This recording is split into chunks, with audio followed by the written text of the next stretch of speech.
Ayan. I'm here with you.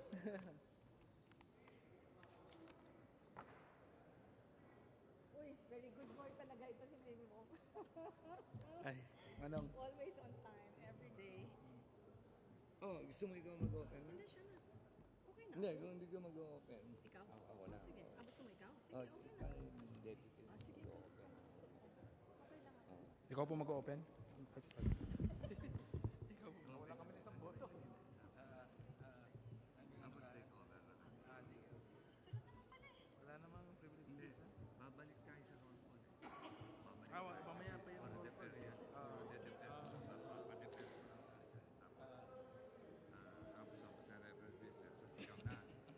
Alam mo na, pwede na isapan natin. Ano? Kanina wala po nasa hiling ako ng ICT. Sila ba na? Saan? Wala mo tulos tayo. Hindi, pero naging modalahan. Lahat saan? Wala yung group. Wala ko doon. Kasi nag-ano ako. O sa hearing. Nag-preside ako. Nag-preside ako ng hearing. Ano nag-preside ka? Ay, saan ka? Ha? Kay Nasa Vice Chairman. Kasi may bill. Vice Chairman ako ng ICT, kaya lang may bill si Chairman. So, relinquish na yung role. So, nag-preside ako. Ito yung kahapon po, di ba? Hindi siya na-take up kahapon. Take up. Hindi na take up, pero Oo, wala na. Na-defer. unfinished. Okay.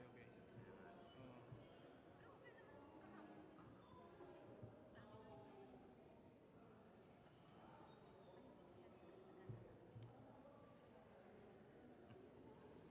Ito lang, i-resume na lang natin yung ano, di ba? Yung finished business, resume consideration.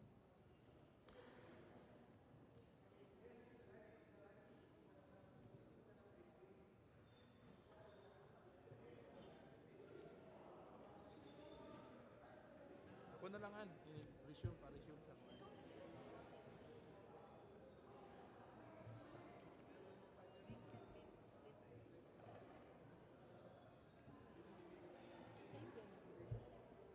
O, sakto din ang birthday.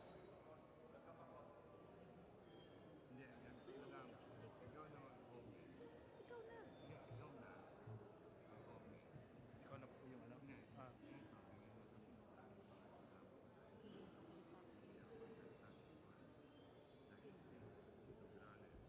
Ako po.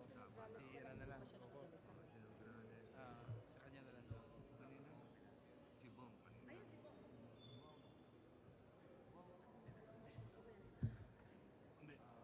So, ngayon tatlo na lang. Sige. Sige po. Ako na, ikaw na dito. Sa opening. Ano man ito? I'm on for the deferment. Busy pa. I'm on for the deferment. Fairman. Tapos, may return out to the gusto babalik na ito. Pagkatapos ito.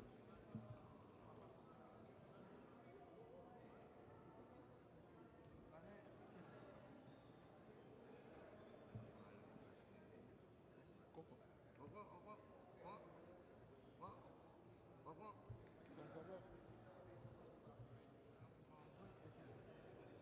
Sige na yung sa parang hindi magkakaiba na. Sige na ako nandito isa na. Sana tapos assistant.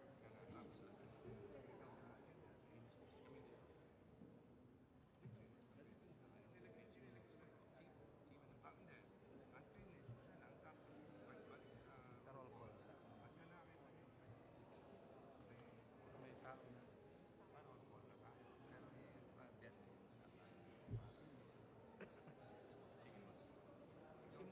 Sige, mas.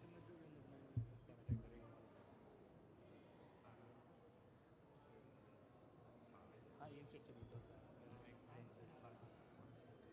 Yung na ano na yung kaso ata niya eh. Recognize na siya. Yung party list sa TUCP. Si Speaker nandyan, si Majority. So i-insert lang yan dito. TUCP.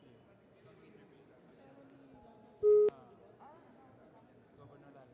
Yung lalaki, yung nakabarong.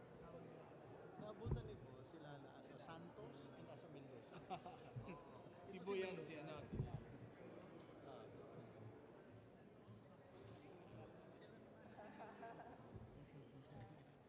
Hindi na natin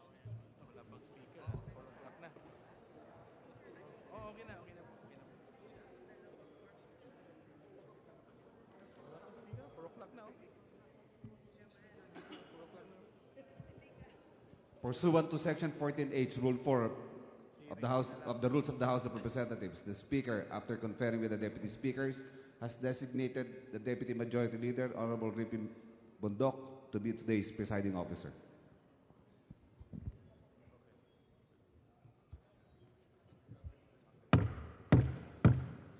Session is now called to order. All rise for the singing of the Philippine National Anthem. Bayang magiliw, perlas ng silanganan, alam ng puso, sa titik mo'y buhay. Lupang hinirang, duyan ka ng magiting, sa manlulupit, di ka pasisingil, sa dagat at bundok, sa simoy at sa langit mong bakaw, may nilang ang tula at awit sa paglayang minamahal. Ang kisap ng watawat mo'y tagumpay na nagtitigil. Ang bituin at araw niya kailan pa may magdidilim.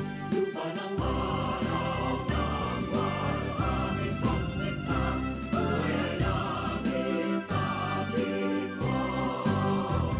Aming ligaya na pag may makakapit, ang namatay ng dahil sa'yo. May maglilid tayo ng invocation. Please remain standing for a minute of silent prayer.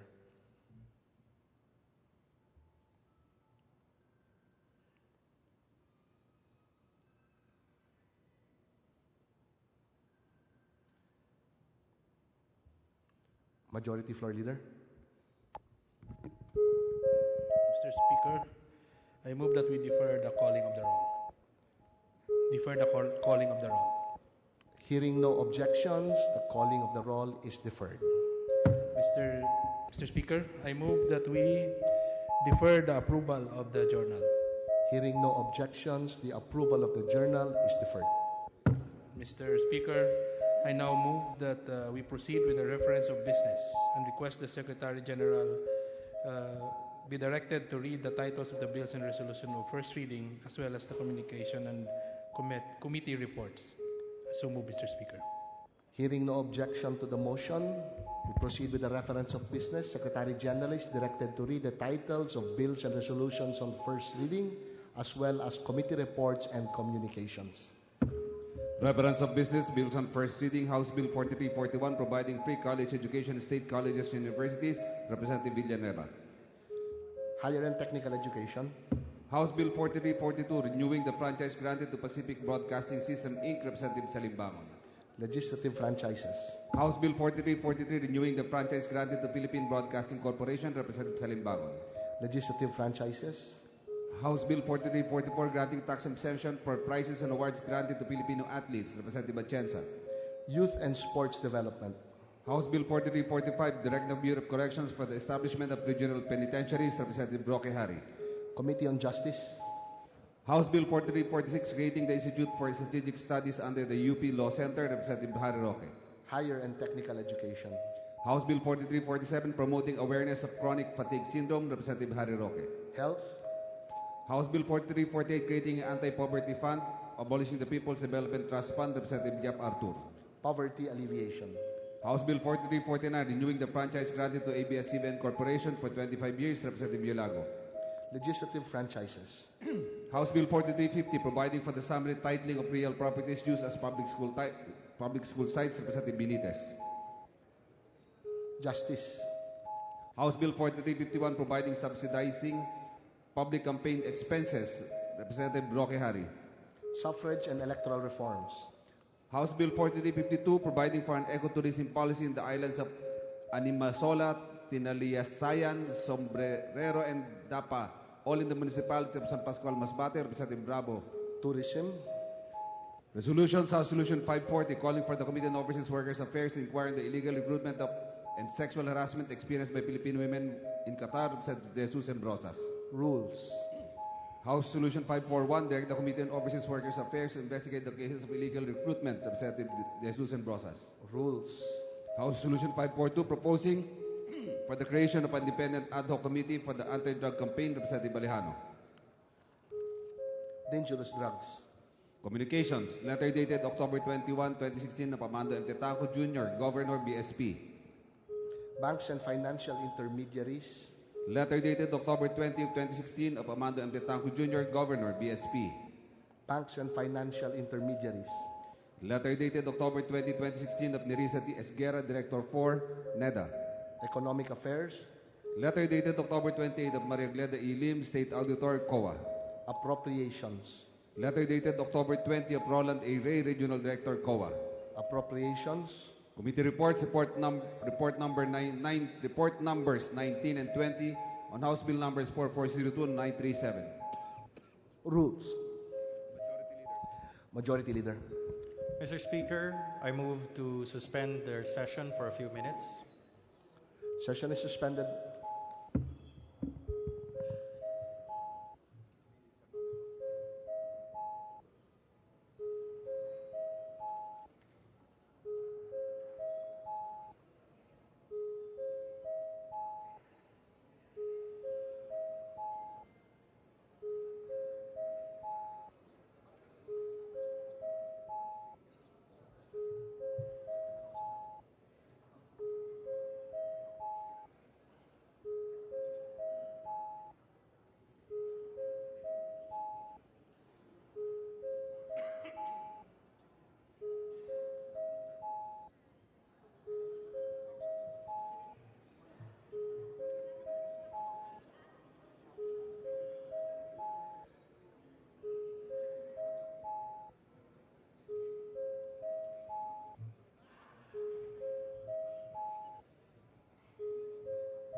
Mr. Speaker, I move that we resume session. Session resumed. Majority Leader. Mr. Speaker, at this juncture, we'd like to recognize the guests of Speaker Pantaleon Alvarez, Congressman Garbin, Congressman Mesias Agabas, and Congressman Hiraradi, who are the following: Ms. Cassandra Divine, Delegation Leader from the Australian Labour Party; Mr. Robert Davis of the Liberal Party of Australia; Ms. Ricky Hendon of Australian Labour Party; Mr. Andrew Hudson of the Liberal Party of Australia; Ms. Donhera Walmsley of the Australian Labour Party; Ms. Victoria Castledine of the Nationals;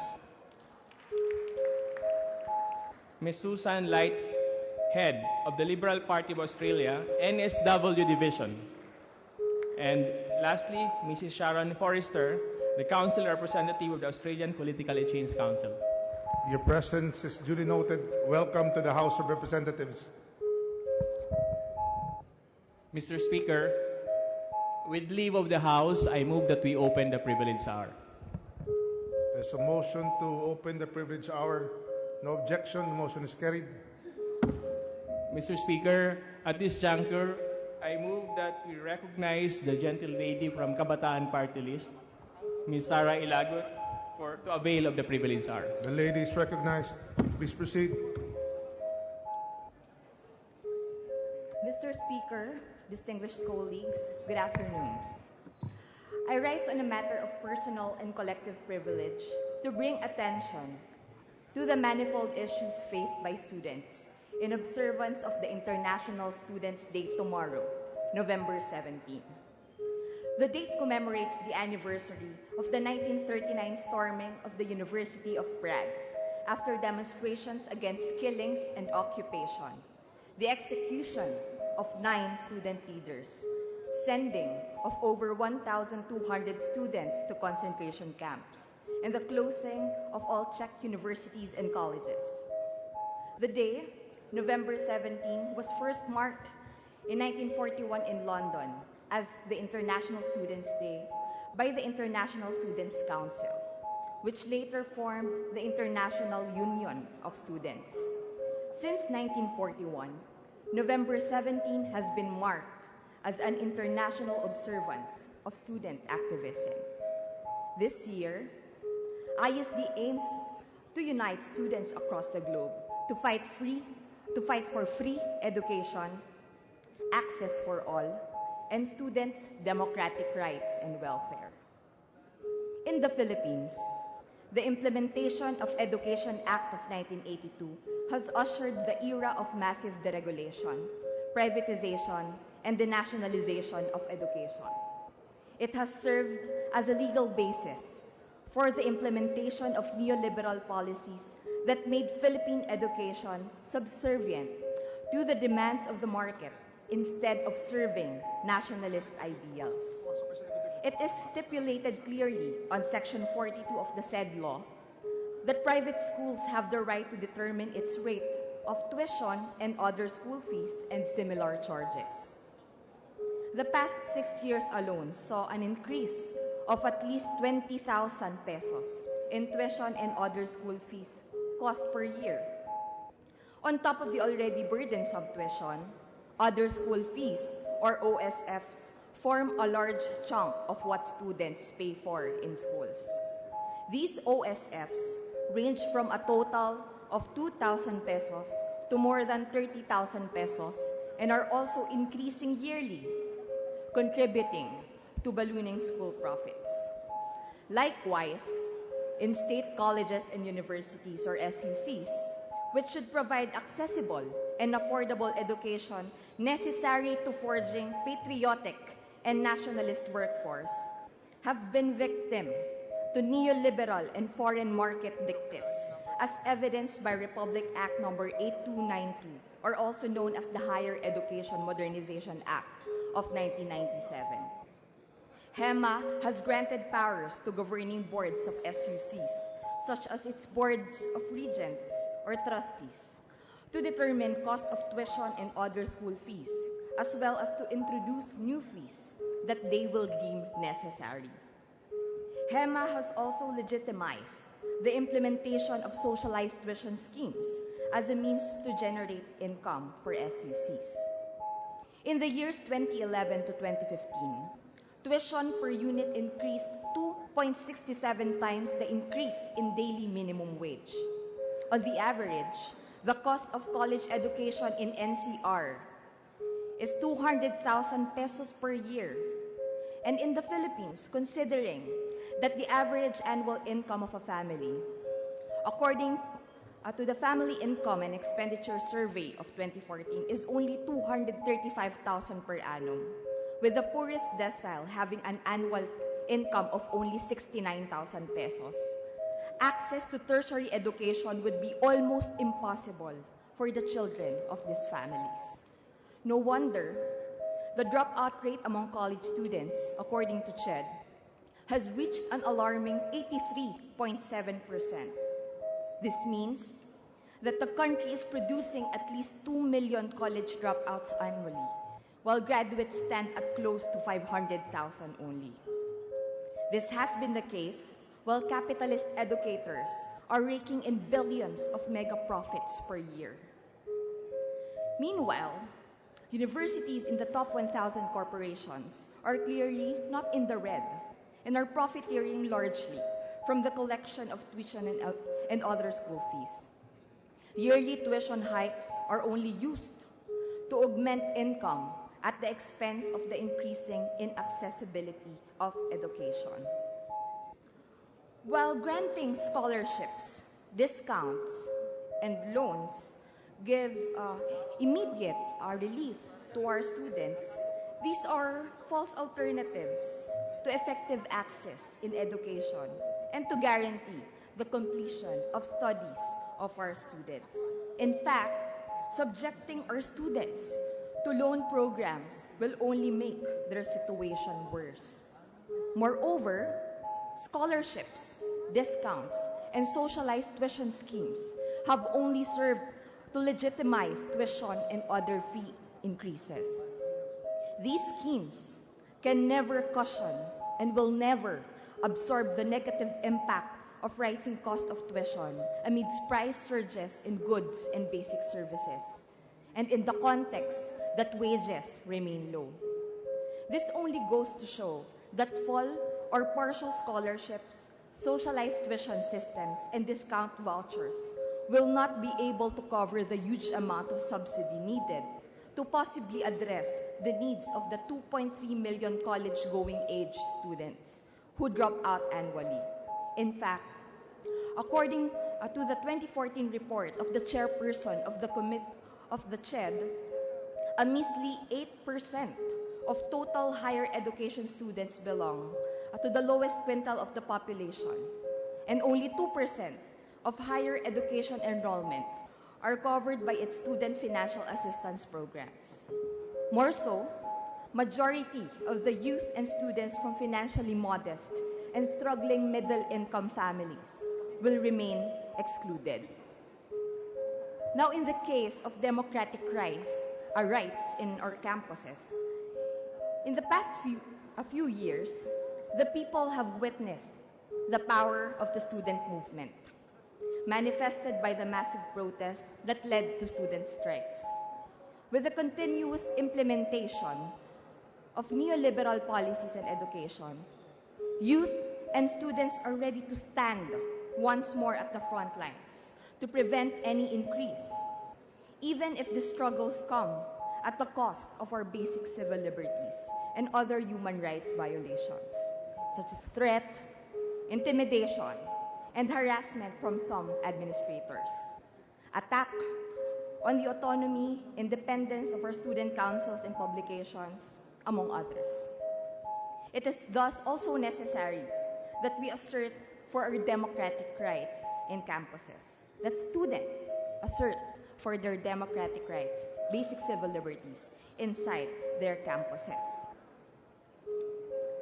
The attacks to the right of education ensure that the students of today will ultimately join the present ranks of workers who trade their skills and labor for low wages. There are also a number of working students that opt for irregular rackets just to get by. Ito po yung mga working student na sa unang semestre ay papasok sa pangalawang semestre, kadalasan ay nilalaan nila para makapag-ipon muna para sa susunod na taon ng kanilang pag-aaral. At ito ay nag-aambag doon sa mas mabagal na graduation rate sa ating mga eskwelahan, lalong-lalo na sa kolehiyo. Students must therefore lend their forces in strengthening the workers' and employees' fight for a national minimum wage and put an end to contractualization. Education is not for sale. Education should not be treated as a commodity, but as a public good and public responsibility, as it is necessary for the general welfare of our society. It should be liberated from neoliberal economic policies, and it should be supported and maintained as affordable and accessible for all. Education should not be developed for just the goal of employability, for personal and material success, but for its social returns and contribution to the common good and national development. With this, I urge our honorable colleagues in Congress to stand beside the interest and welfare of the students and study how we can actually work to seriously address the concerns of the students and the youth sector, including the high cost of education. Filipino students and youth must unite. We must oppose neoliberal attacks in education, and we must drumbeat to the nation and to the world this International Students' Day our demand for accessible and affordable education. Finally, we must remember the significance of education and why we must fight for it. In the words of the late nationalist scholar and historian, Professor Renato Constantino, education is a vital weapon of a people striving for economic emancipation, political independence, and cultural renaissance. We are such a people. Philippine education, therefore, must produce Filipinos who are aware of their country's problems, who understand the basic solutions to these problems, and who care enough to have the courage to work and sacrifice for their country's salvation. Mabuhay ang lahat ng mga estudyante na nagsasalita hindi lamang para sa kanilang sektor, kundi para sa sambayan ng Pilipino. Maraming salamat, Mr. Speaker. Thank you very much. Majority Leader. Mr. Speaker, having no interpellators, I move that we terminate the privilege hour. One moment, Mr. The referral for the speech. Mr. Speaker, I withdraw my previous motion and I move to refer the speech of the Honorable Sara Jane Elago to the Committee on Rules. There's a motion to refer the speech to the Committee on Rules. Hearing no objection, the motion is carried. Mr. Speaker, I move that we terminate the privilege hour. There's a motion to terminate the privilege hour. No objection, the motion is carried. Mr. Speaker, I move that we suspend our session for a few minutes. Session suspended.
Session resumed. Mr. Speaker, we are in receipt of a certificate of proclamation issued by the Commission on Elections dated October 3, 2016, proclaiming Trade Union Congress Party, or TUCP, as winner in the party list elections of May 9, 2016, and to entitle its qualified nominee, Raymond Democrito C. Mendoza, to sit as its representative to the House of Representatives of the Congress of the Philippines and to serve for a term ending June 30, 2019, in accordance with Section 7, Article 6 of the Constitution. Mr. Speaker, pursuant to the aforementioned certificate of proclamation, I move that we allow the Honorable Raymond Democrito C. Mendoza, representative of party list TUCP, to take his oath in open session.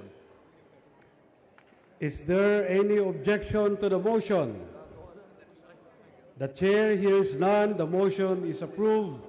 The Secretary General is directed to call the representative of party list Trade Union Congress Party to take his oath of office before this body.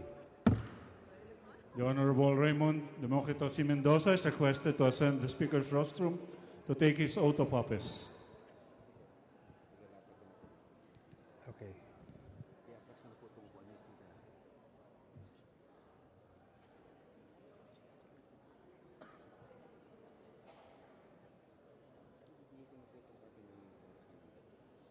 Okay. May I request all the members of the House of Representatives and all our guests in the galleries to please rise to witness the oath-taking of our new member.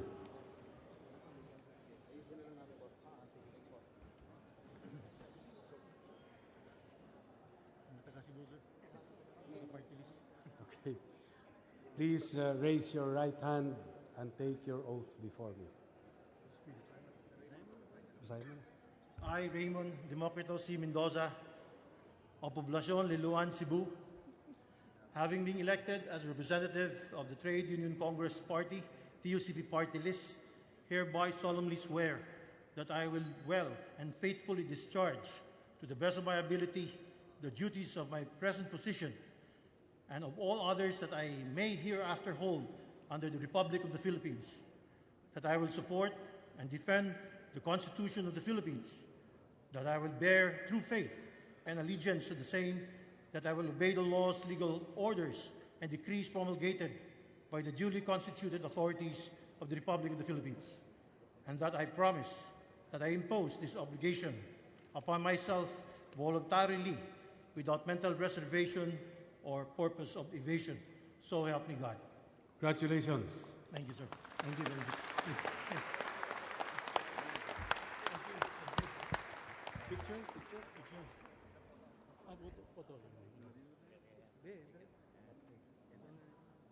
I'll just bring this down.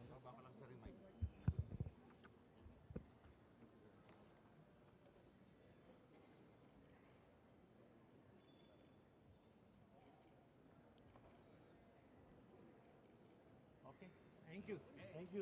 Mr. Speaker, in order for our colleagues to greet our new member, I move that we suspend our session for a few minutes. Session is suspended.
Session resumed.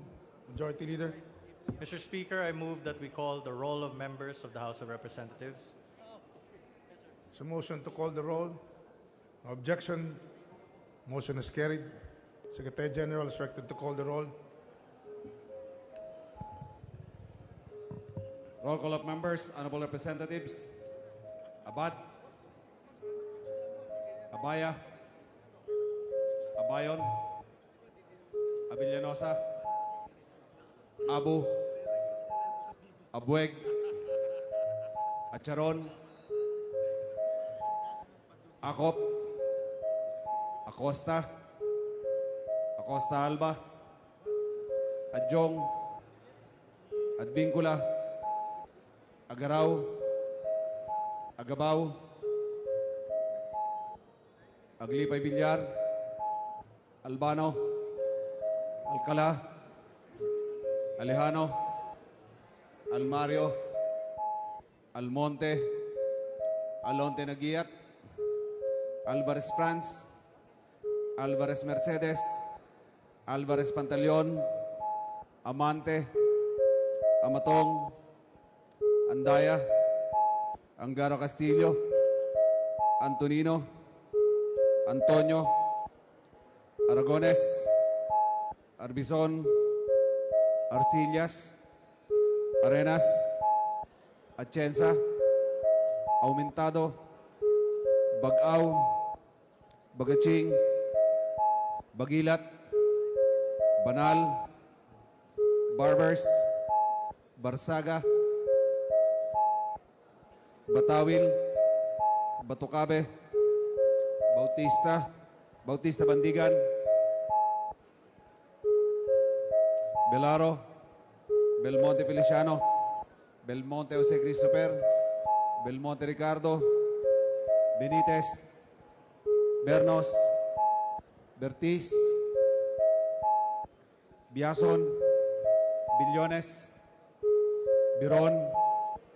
Bulilia. Bundok. Bordado. Bravo Anthony. Bravo Maravida. Brosas. Bulot Bigtang. Cagas. Calderon. Calixto Rubiano. Caminero. Campos. Canama. Cari. Casilaw. Castelo. Caso Franz. Caso Fredenil. Catamco. Cayetano. Celeste. Serabica. Cerilles. Chavez. Chupeco. Co.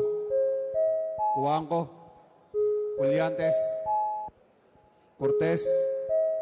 Cortuna. Cosalan. Crisólogo. Cua. Cuaresma. Cueva. Dalipe. Dalog. Daza. De Jesus.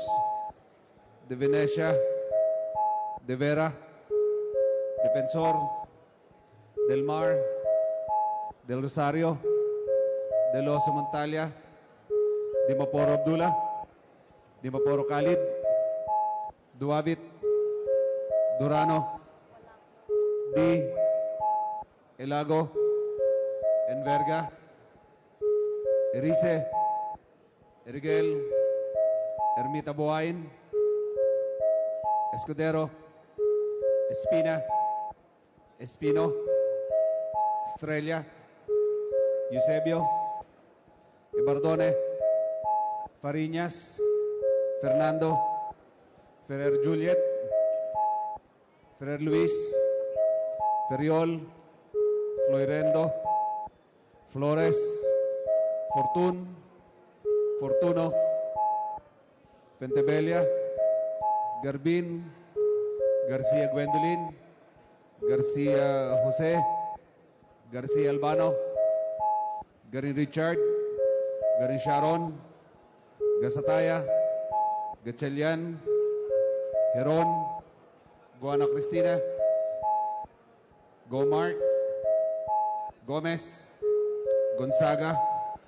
Gonzales Alexandria, Gonzales Aurelio Dong, Gonzales Fernando, Gorseta, Gullias, Hernandez, Herrera D, Hofer, Alusos, Javier, Ko, Konghun, Labad-Labad, Lacson, Lagman, Lanete, Laugan, Lasatin, Liachon, Lee, Limkay Chong, Lobrigat, Lopez Benhur, Lopez Carlo, Lopez Manuel, Loyola, Magpagalaroyo, Maceda, Madrona, Malapitan, Manalo, Mangawang,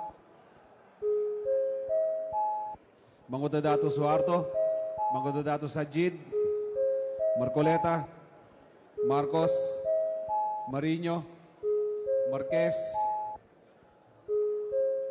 Martinez, Matugas, Miliana, Mending, Mendoza, Mercado, Mirasol, Montoro, Nava, Nieto, Noel, Nograles Jericho, Nograles Carlo, Nolasco, Nunez Maliñaon, Waminal, Ocampo, Olivares, Ong Edwin, Ong Henry, Ortega Pablo, Ortega Vini, Pacquiao, Paduano, Palma, Pancho, Panganiban, Panotes, Papandayan, Pichay, Pimentel, Pineda, Plaza, Primicia Sagabas, Kimbo,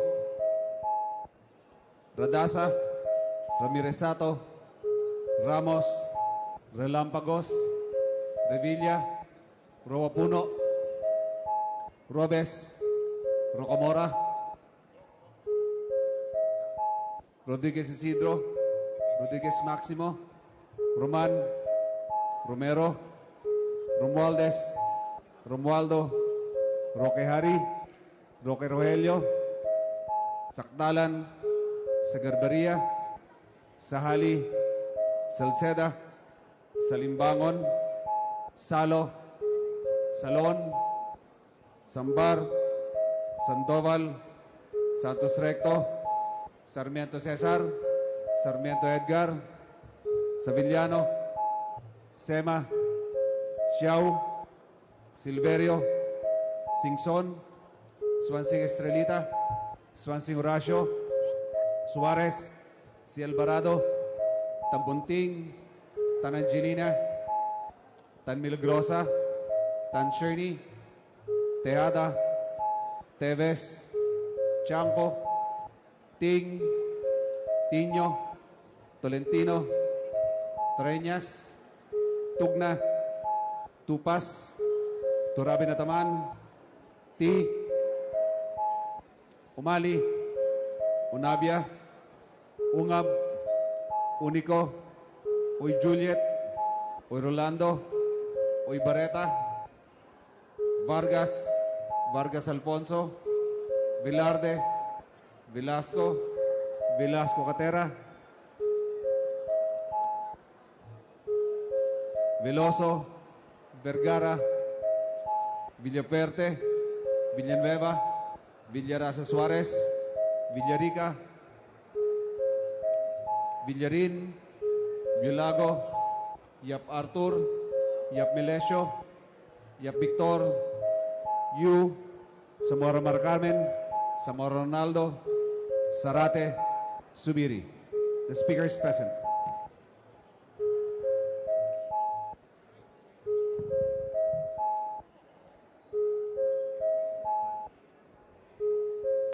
Mr. Speaker, the roll call shows that 212 members responded to the call. With 212 members, the chair declares a quorum. Majority Leader. Mr. Speaker, I move that we acknowledge the guests of the Honorable Congressman Manuel Luis T. Lopez, representative of the 1st District of Manila, the presidents of the General Parents Teachers Association of different public schools in the 1st District of Manila, namely Jonathan Obasa, Nympha Medalla, Imelda Piring, Herminio Calleja, Emily Grutas, Gerald Moron, Jimmy Escala, Jomar Galang, Shirley Potesta, Jaime Cotillo, Pauline Kimbao, Maricel Nunag, Maricar Roldan, Reden Diony Razon, Venus Fernandez, Miraluna Oxon, and Sylvia de la Cruz. So I move, Mr. Speaker. Your presence is duly noted. Welcome to the House of Representatives. Majority Leader. Mr. Speaker, under the calendar of unfinished business, I move that we resume consideration of House Bill number 4149, submitted as contained in Committee Report number 17, submitted by the Committee on Local Government. And for this purpose, may I ask that the Secretary General be directed to read the title of the bill. There's a motion to consider House Bill number 4149. Hearing no objection, the motion is carried. Secretary General. House Bill number 4149, an act exempting from the population and land area requirements the conversion of a municipality into component city if it has a locally generated average income of at least 250 million pesos, amending for the purpose Section 450 Republic Act number 7160 as amended by Republic Act number 9009, otherwise known as the Local Government Code of 1991. Mr. Speaker, the parliamentary status of the bill is that it is in the period of sponsorship and debate. I move that we recognize the Honorable Pedro Acharon Jr. of the 1st District of South Cotabato, the chairperson of the Committee on Local Government. So I move, Mr. Speaker. Congressman Acharon is recognized. Mr. Speaker, Thank you, Mr. Speaker. May I move for a suspension of a few minutes so I can confer with the Majority Leader on this measure? Majority Leader. Session suspended.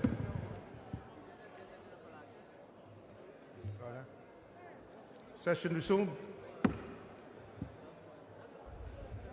Congressman Acharon is recognized. Thank you, Mr. Speaker. We are now ready to answer questions, Mr. Speaker. Mr. Speaker, I move that we recognize the Honorable Gentleman of the 1st District of Albay, the Honorable Edsel Lagman, for his interpellation. Congressman Lagman is recognized. Mr. Speaker, pending my receipt of the data and position papers presented to the committee during the last Congress, I will momentarily suspend my interpellation to give way to other members of the House who may want to interpellate the distinguished sponsor. Your reservation is noted. Majority Leader. Mr. Speaker, I move that we recognize the Honorable Gentleman from the party list Buhay, the Honorable Lito Atienza, for his interpellation. The man from Manila is recognized.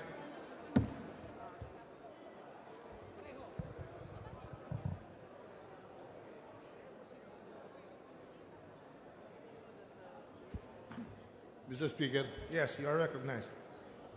Thank you, Mr. Majority Floor Leader. And thank you to the honorable sponsor of the measure, as we would be very, very glad to be able to help elaborate on some of the points that should be clarified on this measure. We were listening to the interpellation last night, and indeed, the questions asked by the congressman from Albay are very relevant to the supposed intentions of this bill. We are positive that the measure is considered by the committee and sponsored by the chairman so that development will be enhanced all over the country. Tama po ba yung assumption natin? Yes, that's correct, Mr. Speaker, Your Honor. So we would like to find out if removing the provisions controlling the conversion of municipalities to cities would indeed result in promoting development and essential services in the areas affected. Yun po ba ang bunga ng inyong pag-aaral?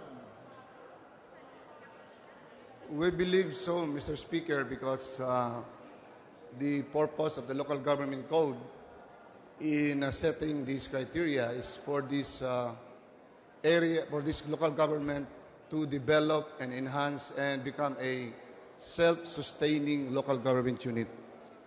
You mentioned, Mr. Speaker, the word self-sustaining. Naniniwala ba kayo na pag inalis natin yung minimum requirement for population, you will enhance the potentials of that particular newly created city in a self-sustaining manner? Yes, Your Honor, because with the 250 million income of a local government, we believe that they will be able to deliver more services, provide security, protect environment, provide social services to its people. And besides, once this will be converted into a city, Mr. Speaker, there will always be immigration and the population will surely increase, thereby creating more people to pay taxes and then so on, so that it will become a sustainable community, Mr. Speaker. We would like to point out, Mr. Speaker, that that is contrary to the present and past data that we have on the development potentials of a city. As we know, the more people there are in a city, provided there is good government in place and a sensitive, responding local government in place, the city normally grows faster with a bigger population. So the minimum of the number of people in the newly created cities must be commensurate to the potentials of that particular area. Believing that less people will mean faster development is not accurate, Mr. Speaker. The less people there are, the more difficult would productivity come in. Kaya nga po, dito sa Metro Manila, mas mataas ang development rate dahil marami pong tao rito. Correspondingly, meron din po namang mga problema concomitant with a growing population. Andyan po ang peace and order, housing, health, and employment. But it is a fact. And the gentleman's sponsor, we would like to ask, he does not believe that setting a minimum number of people as stipulated by the local government code is not conducive to development. Rather, we would like to introduce a new theory that less people, the faster development. Are we to understand that that is the purpose? Well, Mr. Speaker, well, it is correct that if there are more people, there will be more income for the locality. But in this case, we already consider that if you have an income of more than 250 million, the more you can provide services to the government. Health services, education, security, economic development programs, social services, environmental protection, and whatever programs you want to have, because you have the economic viability, Mr. Speaker. You have more money to improve your area, and of course, as I've said, if that will happen, there will be more business or economic activities that will occur in that area, Mr. Speaker. I know that if you have more people, this will trigger development also, Mr. Speaker. That's correct. But I also believe, or we also believe, that if you have the money, the more you can develop your area with good government officials elected. We would like to, again, contradict and not agree with the theory, Mr. Speaker, because records of cities in the world, in Asia, and in the Philippines state that if there are more people, there is more generated productivity, the faster the development of that particular city. In fact, many countries give their cities a bigger share in nation building. Like, for instance, in the United States, cities in the East Coast like New Jersey, New York, the most populated cities in that area, are given bigger share in the national development plan, including their political value. Kaya yung kanilang electoral college sa New York, New Jersey are higher than the cities in the Midwest and in the other areas. The state of California, having one of the biggest population centers in the United States, is given a big say on who the next president should be. But of course, the general popularity of the Republican candidate beat all of these restrictions. Even if the big states were won by Mrs. Clinton, she got defeated by Mr. Trump, or President-elect Trump, simply because he won in more areas. What I'm trying to stress is that the bigger the city, the bigger the state, the bigger the province, should be given it will be given more opportunities and a bigger say in the national development potentials. Sapagkat pag maraming tao, talagang madaling paunlarin kung mayroong tamang gobyerno. Yan po ang kasaysayan ng Europa. And many countries in the world progressed and developed fully when their populations were sufficient and growing. Samantala, countries like Singapore today is having a problem because of their population decline. And there'll come a time, Singapore will definitely be overtaken by cities in the Philippines simply because they do not have enough people. So yung theory na nais natin tanggapin dito sa panukalang batas na ito hindi proven tama. In fact, mali. Sapagkat the more people there are, all you need is good government, then you have greater economic potentials. Mataas ang standards of living, mataas ang minimum wage, mataas ang lahat ng merong kinalaman sa antas ng pamumuhay. So lowering or removing the minimum number of people in creating new cities will be contrary to the time-tested ways of making sure that cities city dwellers are given better opportunities at the national economy. Anyway, I would like to shift to another very important issue. Would the sponsor agree that creating more cities or liberalizing or allowing more municipalities to be converted into cities would reduce the income potential and the sharing of existing cities of their national taxes collected? Would you agree that would be a natural impact of this liberalized system of conversion? Well, Mr. Speaker, as far as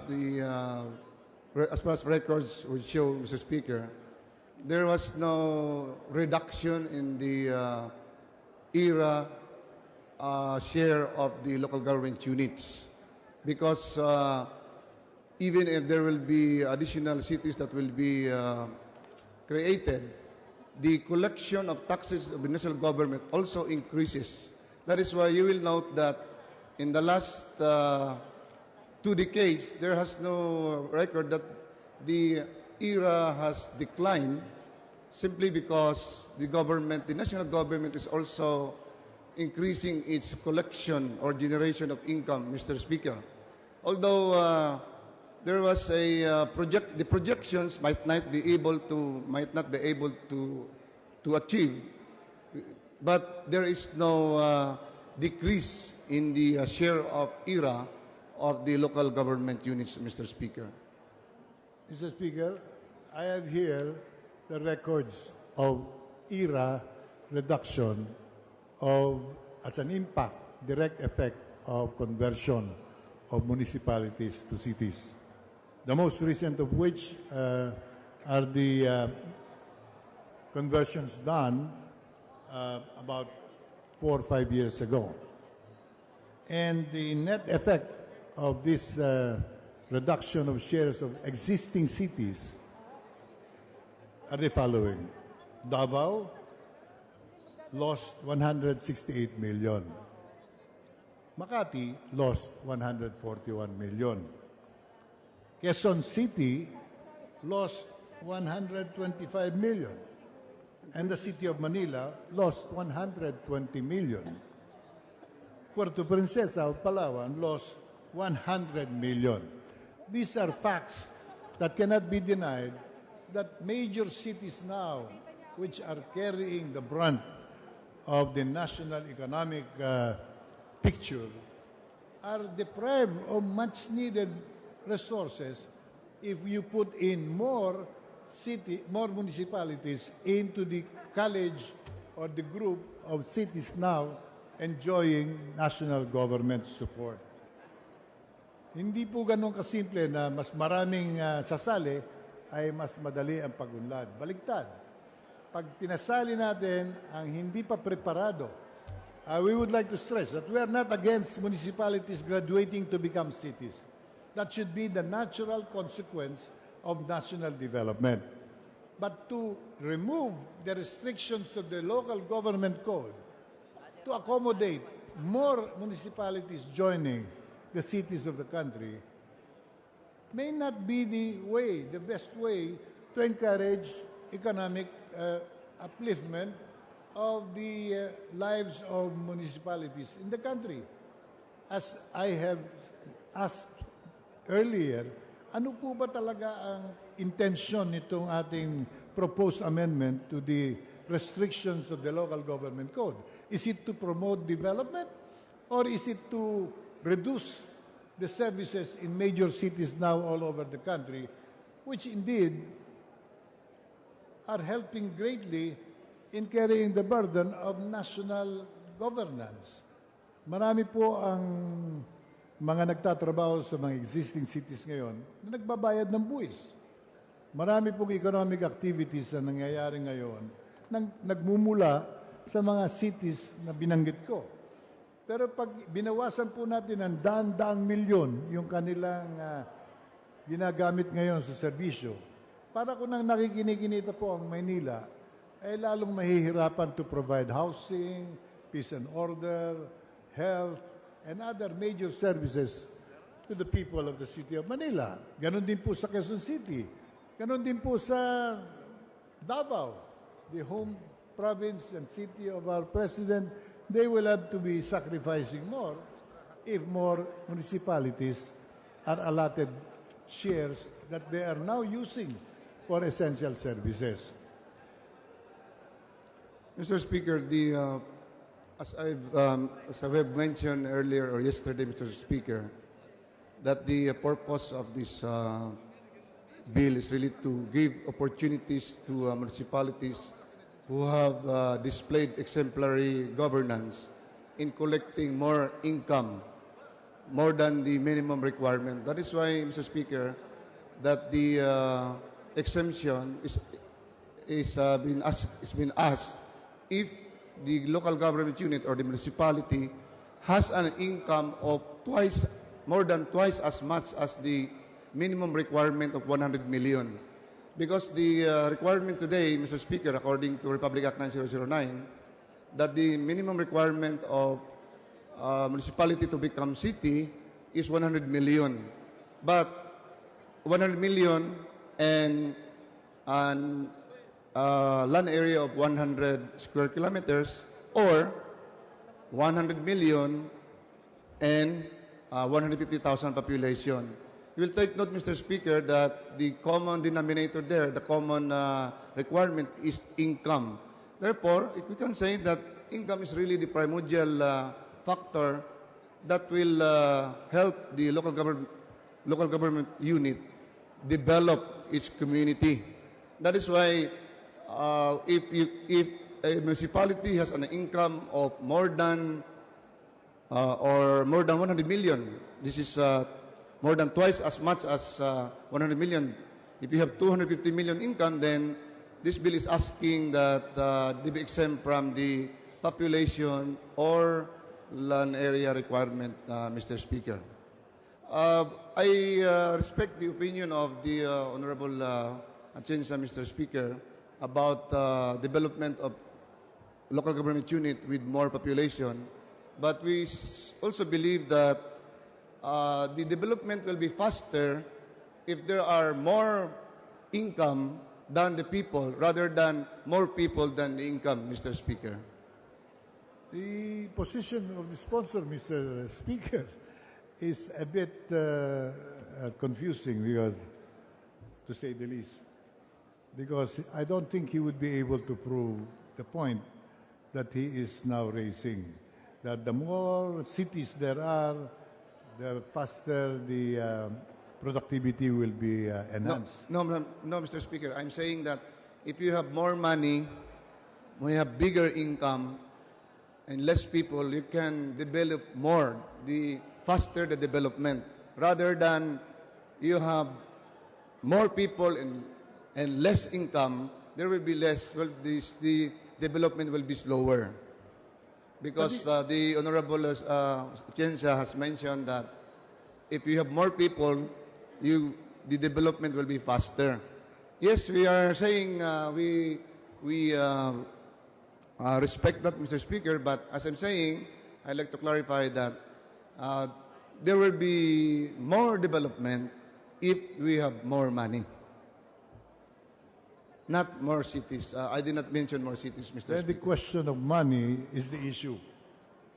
So rather than go into a liberalization of creating cities, why don't we talk about, and why don't we propose, the full enforcement of the intentions of the Constitution, that money should be given to the LGUs as provided for by the Constitution.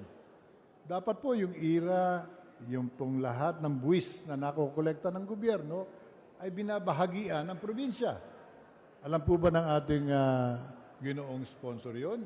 Na yun ay provision ng ating saligang batas. Dapat binibigyan ng bahagi ang lahat ng probinsya, lungsod, munisipyo. All local government units should be sharing in all taxes, not only in the IRA. If we're talking about money, then let us not create a restructuring of the archipelago, but rather the full implementation of the fiscal sharing of the system that we're following. Yung ating sistema ngayon, walang ibinibigay sa LGU, kundi share ng IRA. Pero hindi po ibinibigay yung share ng VAT. Malaking malaki po yan. One of the biggest taxes collected now by the government is the VAT. But the LGUs have never shared in this from the beginning and up to now. Anyone can correct me, but the VAT is not being shared with the LGUs. So, bago tayo magbago ng struktura, tignan muna natin, yung pera ba na nakalaan sa serbisyo ng mga local government units ay binibigay o hindi? Ang sagot po dyan malinaw, hindi po binibigay. So, eto na naman, magdadagdag pa tayo ng cities, samantalang hindi po naman makakayanan ng mga newly created cities to fend for themselves and be autonomous areas where progress will automatically flow in. Hindi po ganun kasimple yun. You create cities, you create problems. Then the existing cities will have more problems.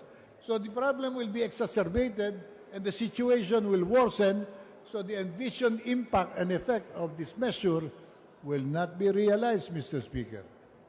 I join the opinion of the Honorable Atienza, Mr. Speaker, and I hope that he can also help us that will happen, Mr. Speaker, that a bigger share in national resources will be given to local government units, because as of now, only 40% is given to the local government unit through ERA. 60% is retained by the national government.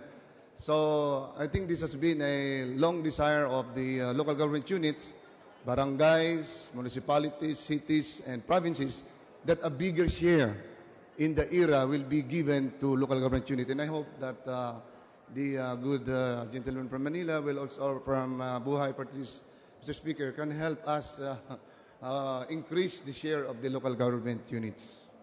Hindi po mas maganda, Mr. Speaker. Iayos muna natin ang layunin ng prinsipyo ng local autonomy, which includes fiscal autonomy, and allow the local government units to have better access to more funds. Kasi kanina, sinabi po ng ating sponsor, pera ang ating habol. Meron po tayong makukuhang pera. Pero kailangan po talaga ayusin ang pamamahala. Hanggang sa ngayon, hindi po nangyayari yan. So rather than help accelerate development, we take the position that this measure will make it more difficult for local government units to govern provinces, cities, and even municipalities. Kaya sila po ang talagang dapat marinig. So I would like to ask the gentleman sponsor, did you invite the League of Provinces, Cities, and Municipalities, the mother organization of LGUs, to be heard on this measure?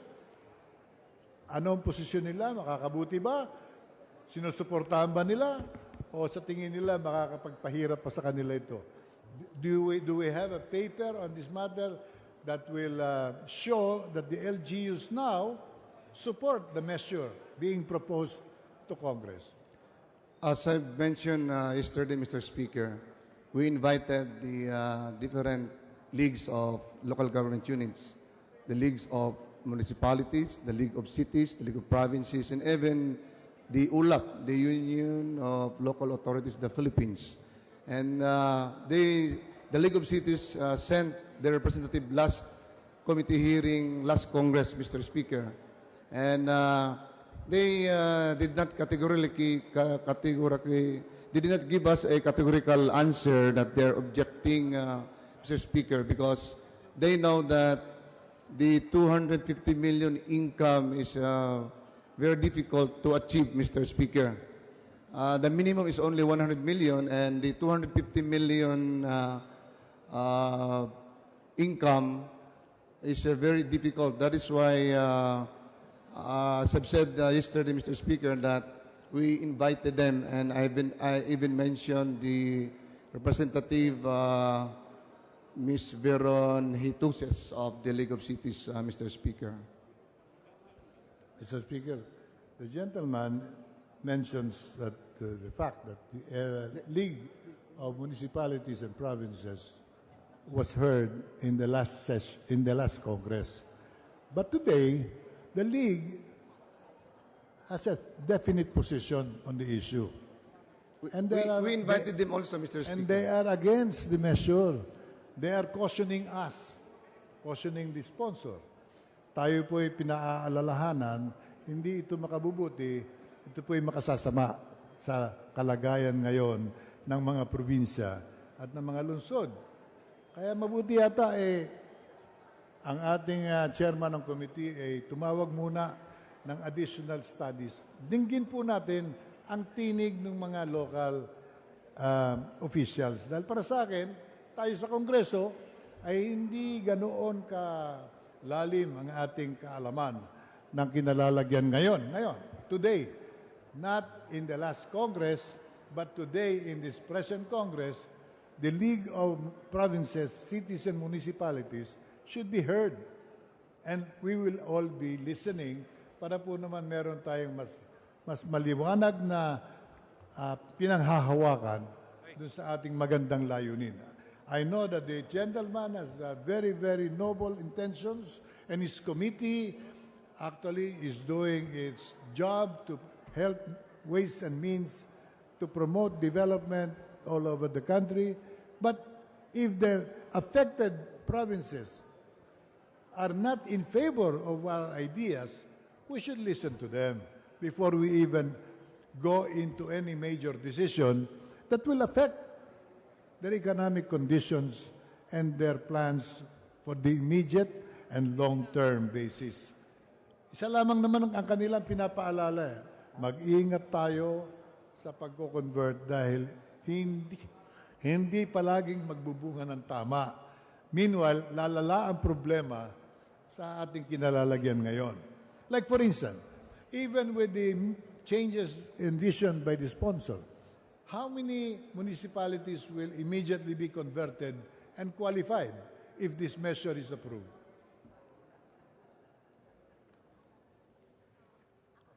As you have mentioned, Mr. Speaker, if they will apply, because of course we do not know if they will really be applying for this, municipalities with locally generated income of more than 250 million, we have 9 local government units, municipalities, Your Honor. But of course, we are not sure if all of them will be applying. According to the figures of 2014, Mr. Speaker, if this measure is approved, immediately about 12 will qualify. And therefore, there will be 12 more participants in the limited pie that is now being shared to the LGUs. So, yung maganda nating intensyon ay tatalunin po ng problemang papasok sa mga local areas ngayon na mababawasan ng kanilang share nung limited sharing na kinukuha, binibigay sa kanila. Ang tanong ko nga kanina, sana kung yung lahat ng buwis ay binabahagi na sa mga probinsya at ang ating mga lungsod ngayon at munisipyo, palagay ko mas maluwag na paraan para maging lungsod ang mga munisipyo ay madali natin pagkakaisahan. Pero gipit na gipit ngayon ang lahat. Hahaluan pa natin ngayon ng panibagong hugis, baka lalong lumala ang mga problema ng kasalukuyang mga miyembro na nababahagian ng ating buwis na hindi po naman talaga tama at palagay ko yun ang ating dapat unahin sa Kongreso. Mr. Speaker, there are only, as of 2015, there are only nine municipalities. But of course, the final arbiter of here, Mr. Speaker, the final decision will be coming from the people. We are not really sure if they will be all of them will be applying because, of course, there will be plebiscite to be conducted. And of course, if you become a city, you decide to become a city, there is also disadvantages, There are also disadvantages, Mr. Speaker, and it's up to the people to decide whether to accept those advantages of being a city, Mr. Speaker. And just to inform the Honorable Mr. Speaker, that this bill was approved in 15 Congress and then in 16 Congress, last 16 Congress, Mr. Speaker. I remember I was a member of this committee in the 15th Congress. The League of Cities, the first proposal was 200 million. The first proposal was to exempt municipalities with 200 million. And then they raised it, during the discussion, they raised it to 220, and then finally today it is 250 million. And they are saying that that's really difficult to reach the 250 million, but this was approved actually here in this chamber, on third and final reading on last 15th and 16th Congress, Mr. Speaker, Your Honor. Yes, Mr. Speaker, the mere fact that this was taken up by the 16th Congress, of which I was a member also, and approved but never implemented, means that there was a problem that the 16th Congress saw in the proposed law and probably realized they should not approve it yet. In the same manner that today, we are appealing to the gentleman to even go slower on the process of conversion, because this is the position now taken by the League of Provinces, Cities, and Municipalities. And why should we push and force and liberalize the entry of more areas to be called cities and classified as cities when there are serious objections coming from those affected provinces, cities, and municipalities? So I would like to ask at this juncture, the honorable sponsor mentioned about a plebiscite required. Tama po yun. Pero sa hearing natin, kung hindi man lang natin natanong ang kabuuan, ang mga liga, natanong ba niyo yung mga residents ng mga probinsya, ng mga lungsod na apektado nitong ating panukalang batas na ito? Did you hold hearings man lang para malaman ninyo kung ano ang damdamin sa probinsyang yun? Would the governor of the area, the province, think it would be good for his province, or the mayors of the cities affected, would they also be agreeable to the major change? And probably even the municipality members may not be in total agreement with their being reclassified, because it does not, they realize it does not entail an automatic advantage, but rather more problems for them to shoulder. So, nagkaroon po ba kayo ng hearing sa mga apektadong munisipyo, probinsya na nabibilang dun sa siyam na sinasabi nyo? But according to our estimates, based on the figure of 2014, now the 2016 figures, baka umabot ng 12 yan. So there will be 12 more cities to attend to in the national coffers. Mr. Speaker, the consultations with the local government unit concerned, both the municipalities, the cities, and provinces, will be conducted if the local government unit will now apply for cityhood using this bill, Mr. Speaker. That is where the consultation will come in if they are agreeable that their municipality or local government unit will elevate into a higher category, which is a city. So the consultations will take place once the local government unit will apply. That includes the province where the local government unit belongs, Mr. Speaker. Mr. Speaker, this is the gist of our opposition. The people affected by this measure have not even been asked. The league controlling or supervising the affairs of local government units have not been heard in this particular revival of this measure. And here we are going to approve a measure that affects their lives directly. Sana, natanong ninyo sila at kasama na ng inyong presentation ngayon sa mga probinsyang makikinabang, sabi nyo makikinabang, sabi namin hindi. Pero disprove our position by saying, the people in this province are all in favor of this liberalization law. And we would be defenseless to say that no, they will not approve that, they will not be agreeable to that. But if you then never even ask them, you will ask them and there is already a law, hindi po naman yata tama yun. We would suggest you ask the people from the provinces and get their position on the issue, then we will be able to meet at least on our common interests to help them.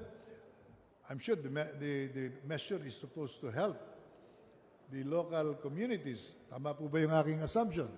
Tutulungan sila nitong batas na ito. Mr. Speaker, as I've said, the public consultation will come in once the local government unit will apply for cityhood using this bill, Mr. Speaker.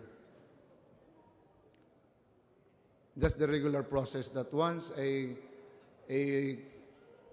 local government will be created, whether it's a barangay or it's a local, whether it's a municipality or city or province, then the consultation with the people in the area will be conducted once the file their cityhood or they file their intention to become a local government unit in this chamber, Mr. Speaker. Yun po ang problema natin, Mr. Speaker. Ang gusto nating mangyari, aprobahan natin itong measure, then ask the people whether they are in agreement or not, or they approve or not. Baliktad po dapat ang proseso ng paggawa ng batas. Tanungin natin muna yung mga apektuhan, kung pagtataas ng presyo ng anumang bilihin, let's ask the consumers. Kung pagtataas ng buwis, let's ask the taxpayers.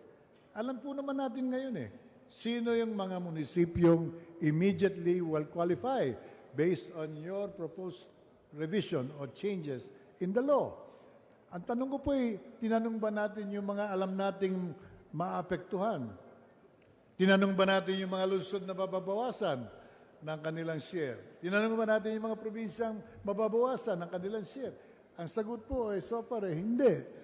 Tatanungin natin sila pagkatapos natin ipasa yung batas. Ano po ang basis natin ng pagpapasa ng batas? At this point, nakikiusap po ako sa ating kaibigan. Kung maaari, i-defer lang natin ng konti ito at tanungin natin yung mga apektadong localities. Kung sila ay sangayon, di pag-usapan natin dito with the full concurrence of the provinces, League of Cities and Municipalities, and therefore we will have no more problem.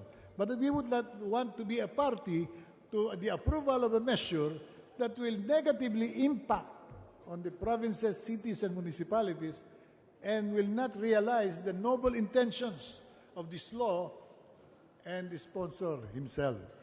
So we would like to ask him if he would consider that, to defer it for a little while. Ask those who will be affected. You know them already. We know them. The League knows them. Tanungin lamang natin sila kung ano ang kanilang posisyon para po naman pagharap-harap natin sa pagbalangkas ng batas ay tayo ay magkakasundo-sundo na, tiyak tayo na makakabuti yung panukalang batas at hindi makabibigat. Right now, I am convinced, Mr. Speaker, this proposed law will not give any advantage, but rather will only be creating more problems for everyone. The newly designated cities, the old cities, the provinces where they will be coming from, and the country as a whole. Kaya, with my request, I will beg the sponsor to go slow on the matter, and let's go back by deferring action on this proposed law so that we may get the side of all the provincial governments that will be affected.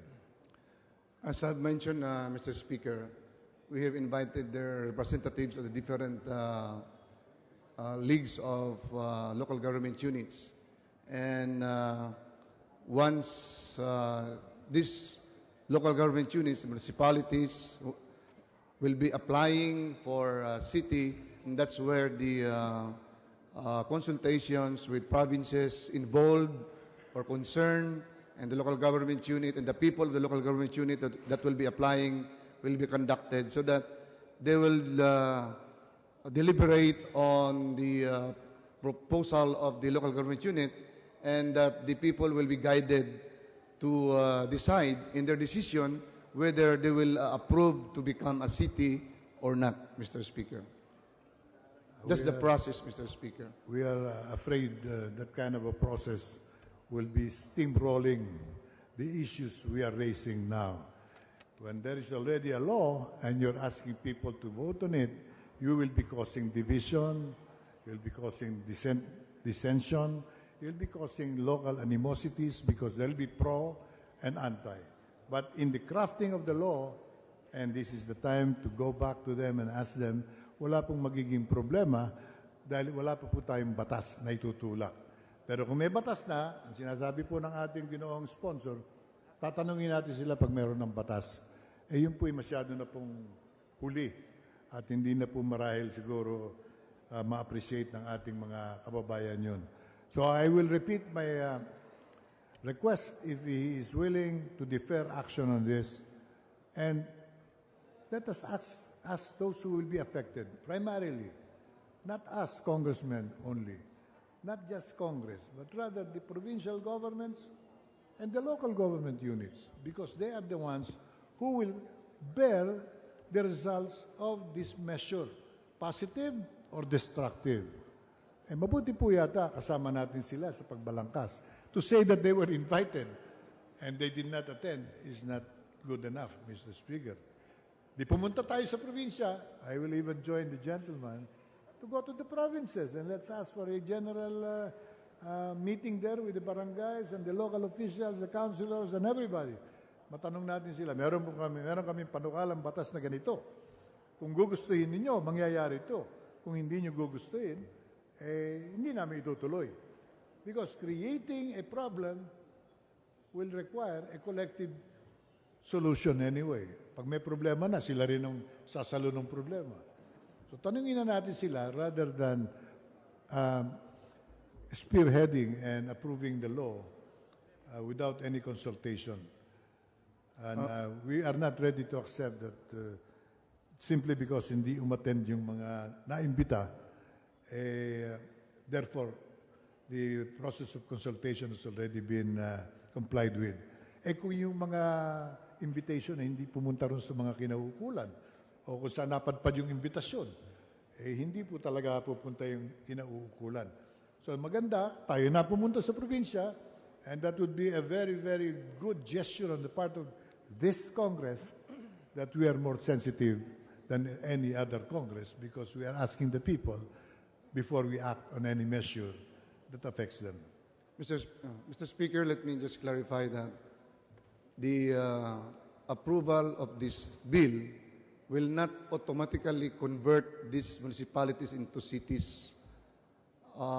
They will still go into a process by applying for a cityhood, and then this chamber will again hear their applications, conduct public hearing or committee hearing and consultations, and the final decision will be coming from the people by the conduct of the plebiscite, Mr. Speaker. So it is not, I think it is not correct to say that we are approving this without a consultation because this will not make them automatic city. They will still go into process, Mr. Speaker, and there will still be consultation, there will still be public hearing in their area, especially those who will be applying for cityhood, Mr. Speaker. Mr. Speaker, before I close my interpellation and my questioning, I'd like to ask the sponsor, sino po ba nagtutulak nitong measure na ito, if you would want to share with us? Sino po ba talaga ang interesado rito sa measure na ito na hindi natuloy ng 16th Congress? Ngayon ay biglang binuhay sa committee at ngayon ay ating tinatalakay sa plenary. Mr. Speaker, the record will show that the author, or principal author, this is Representative Roy Loyola, Mr. Speaker.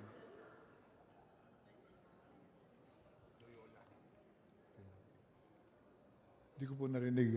Roy Loyola. Honorable Loyola, Mr. Speaker. Congressman Loyola. Yes. Andito po ba siya sa... Yung bang mga miyembro ng committee ninyo ay willingly and gladly, unanimously approved the measure, or was there also a dissension in the committee level? During the committee hearing, Mr. Speaker, I remember that there was no objection. May nag-object din po. Ano po? At yung League of Provinces, may kopya po ako ng objection nila. At ako rin po, ang feeling ko ay hindi dapat madaliin ito. Kaya yung aking pakiusap sa inyo, baka naman pwedeng i-hold na muna natin to. Let's have more consultations to iron out the objections of those members of the committee who do not believe that it will be beneficial. Dapat ito unanimously approved by all of us. That is why, Mr. Speaker, during committee hearings, the members will be the one to approve the measure, Mr. Speaker. So during the committee hearing, having a quorum, all the members there present approve this measure, Mr. Speaker. Ilan po ba yung present? At ilan po ba yung membership? Ilan yung present? If I remember it right, Mr. Speaker, the present during the committee hearing was 20 plus, more than 20.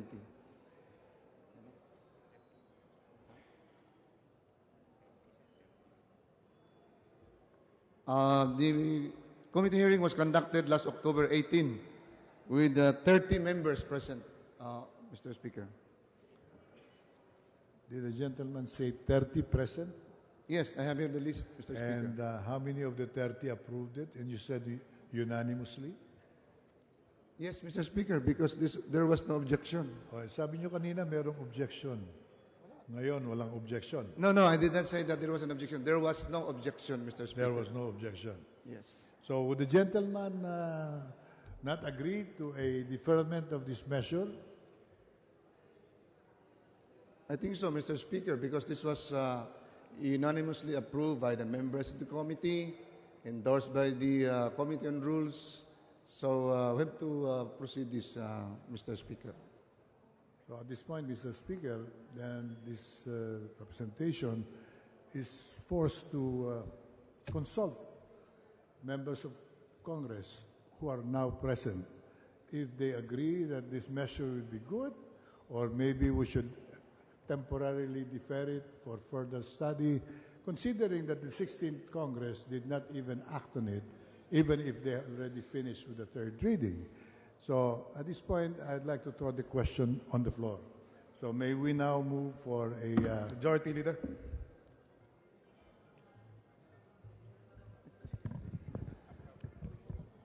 Distinguished Speaker, my idol from the 1st District of Camarines Sur. There being no other members of the House who registered their intent to interpellate the sponsor of the bill, and in view of the pendency of the request of Congressman Lagman, the previous interpellator, for documents that are not yet available, may I move for a suspension of the consideration of House Bill 4149. So move, Mr. Speaker. There's a motion to suspend consideration of House Bill 4149. No objection. The motion is carried. Mr. Speaker, I had a motion to consult the membership, and you cannot just dispense of that motion unilaterally. I think we should hear the members present now as to their sentiments on the debate and the discussions that went on. Marinig lamang natin sila. Kung sila in favor of continuing the discussions, then we will continue taking up the issue. But at this point in time, you have to dispose of my motion, Mr. Speaker. Mr. Speaker, just for the information of everybody who might not have the benefit of the right frame of mind to ponder over the exact nature of the motion that the Congressman Atienza is propounding for this body, may we ask the Honorable Atienza to again reiterate his motion? Well, the motion is very clear. We can't seem to agree on the good intentions of the sponsor and yours truly. Since we cannot agree, then I would like to be enlightened by the membership and the general presence of our members today. I am putting into a vote whether they agree that it should be deferred or we would continue deliberating on the measure being discussed now. It's about time, Mr. Speaker, that we follow normal parliamentary procedures in disposing of questions from the floor. You cannot just say, no, we suspend. Aba, hindi po ganun kasimple ang karapatan ng bawat isa. Kung papayag po ang mga present ngayon, ipagpatuloy natin ang pagtalakay, we will accept the general sentiments and the majority's decision. But it cannot be disposed by a mere statement or position coming from the majority floor leader. Mr. Speaker, this is a deliberative body, and we have procedures to follow. And at this juncture of the proceedings, Your Honor, Mr. Speaker, we are in the period of interpellation for this particular measure. And what this representation is saying is that there are no other members of the House who have registered their intent to interpolate. I think that is an individual call of all the members of this body. So, but for the benefit of the doubt, Mr. Speaker, may we again ask the membership of the House if there's anybody here at this point in time who wishes to do an interpellation. Majority Leader. There being none, then we move. Muna. Liwanagin natin ang pag-uusap para magkasundo tayo. Ang aming motion ay dinggin natin ang tinig ng nakararami.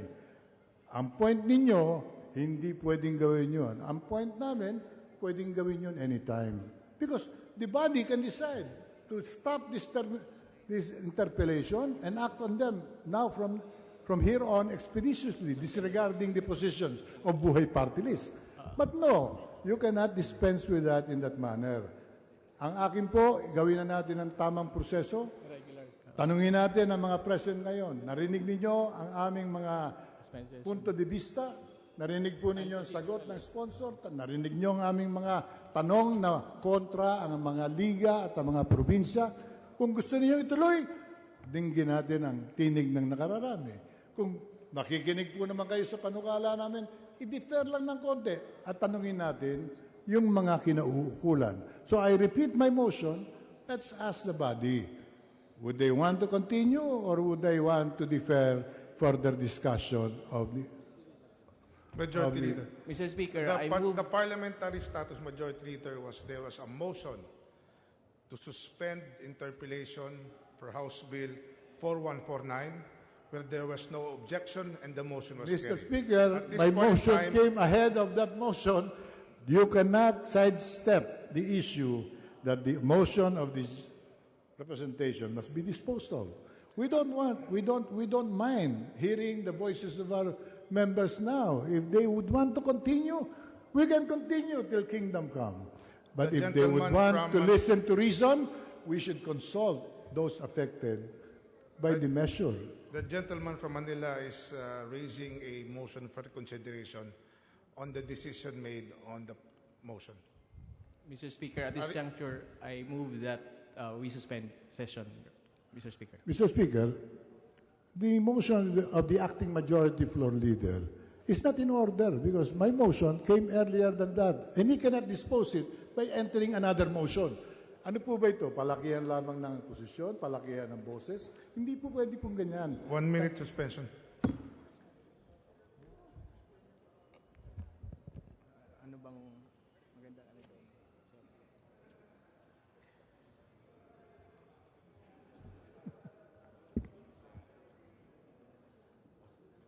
Huwag ganun pare.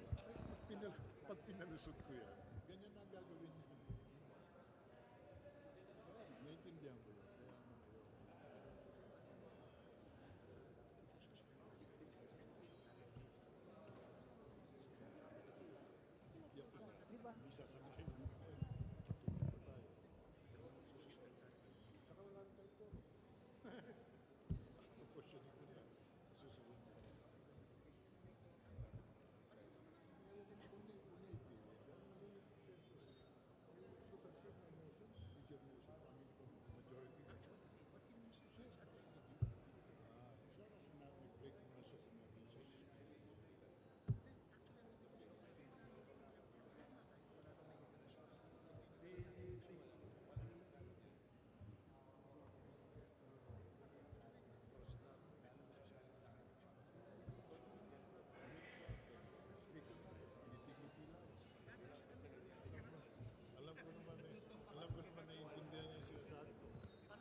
Session resumed.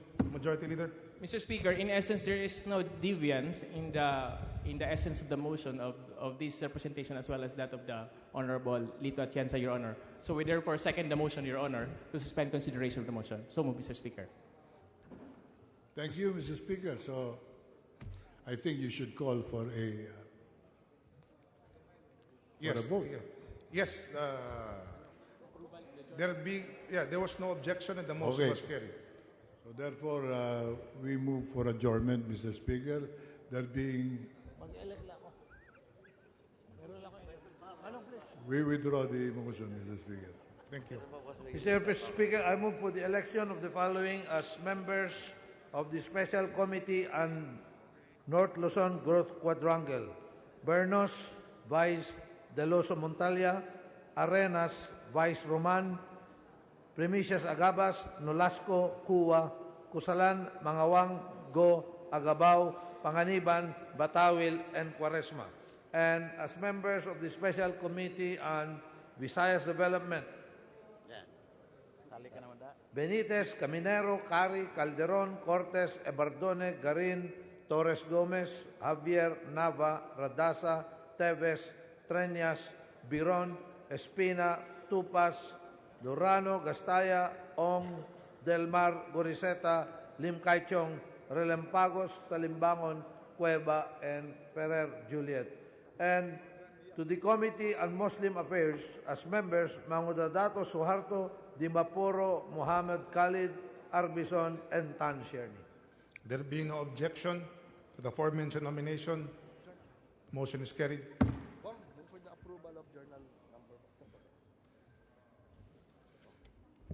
Mr. Speaker, at this juncture, we'd like to